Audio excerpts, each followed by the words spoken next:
Hi, I'm Max Fan from SportbikeTracker.com, and today I'm going to do the kick-ass helmet graphic of the week.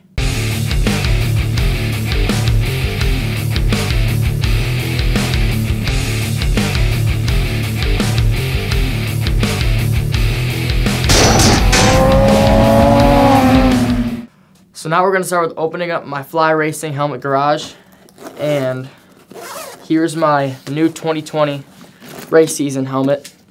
And this is the Shoei X14 Power Rush, and this one has a little bit of character. This thing saved me after some random guy took me out in the kink at Nelson Ledges going 110 miles an hour. But fortunately, thanks to my mom and dad, I was able to get a new helmet.